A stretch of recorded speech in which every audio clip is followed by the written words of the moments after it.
Hey guys, so last week I went on a little adventure to Galway to go to Feast Game Summit. All of the talks there were really interesting, but I thought I would talk about the main points that really stood out to me in some of the talks. It took me 7 hours of public transport to get to and from Galway in the same day, but it was pretty much worth it. So I thought I would talk about my favorite points from some of the talks in the Game Summit. So the first point that really stood out to me, it was in a talk called Implementing Missions in Your Game by Sarah Healy of Romero Games. And the point that really stood out to me was that quests can be built on really simple building blocks and it helps to avoid edge cases. So, what is an edge case? Well, for the purpose of this video, we will be using the following definition. In software development, an edge case is a type of software bug that won't be a widespread issue. Instead, it only affects a small number of users and devices or can only be reproduced under uncommon circumstances. So, particularly the last part we're going to be focusing on. And with regards to how this affects quests, well, for quests, an edge case could involve someone doing something in an unexpected order or completing another quest that makes the current quest make less sense. So the game that Sarah Healy had worked on in Romero Games, Empire of Sin, there was a map in it that could change depending on what you'd done before. So they needed not only to keep things simple, but to have a whole extra system to check if a quest could even happen at that point in the map. So one of the many lessons learned was that static maps make things much easier, and I will probably be sticking to them in my games forever, unless something comes across that seems worth it. And on this note, one of the great points that she made was to make great testing tools early on, which I feel like I'm starting to implement now that I'm testing more specific areas because you don't want to have to flip through all the different parts of a quest each and every time you're testing out that quest. Sometimes you want to be able to test a certain aspect of the quest.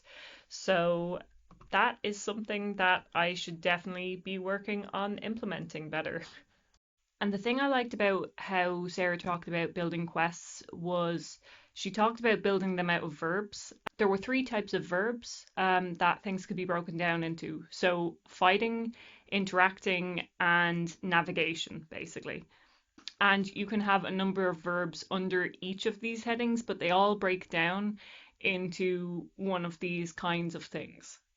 And when I really think about it, I can actually align all of my own quests with these basic building blocks, and I just hadn't thought about it before.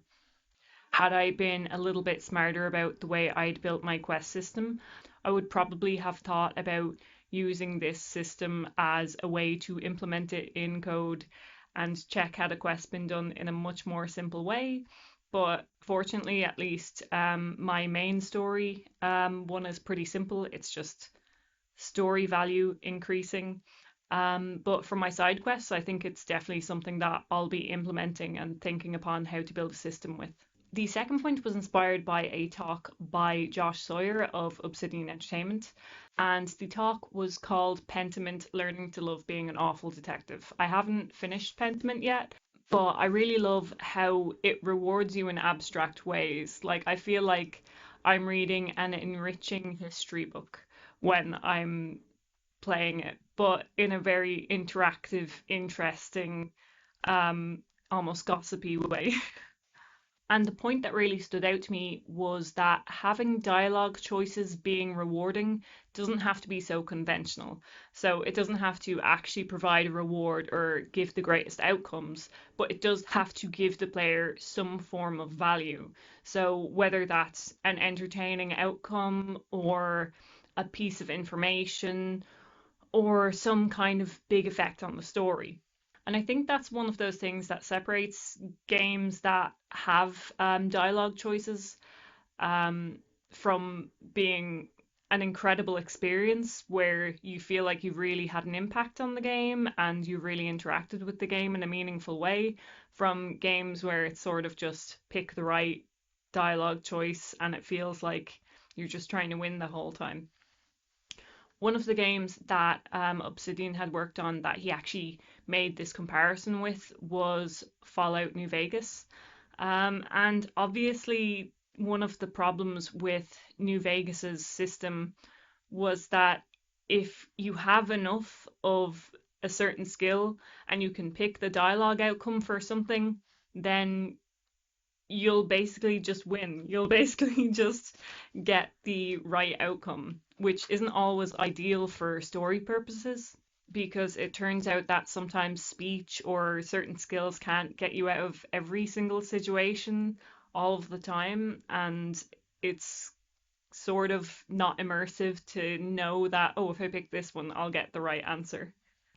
The third and final point that really had me thinking about game design and testing in particular, actually, which is an aspect that I haven't gone too far into besides testing with myself.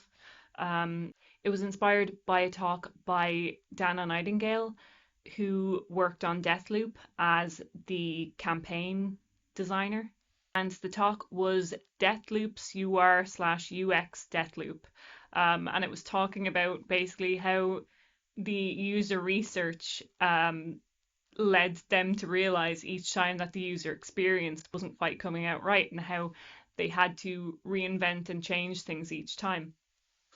And the thing that really got me thinking that she said was that just because the feedback comes back worse doesn't mean that you've gone in the wrong direction. So they had where the first time they had gotten user research back, they had found that people found the game tedious and boring.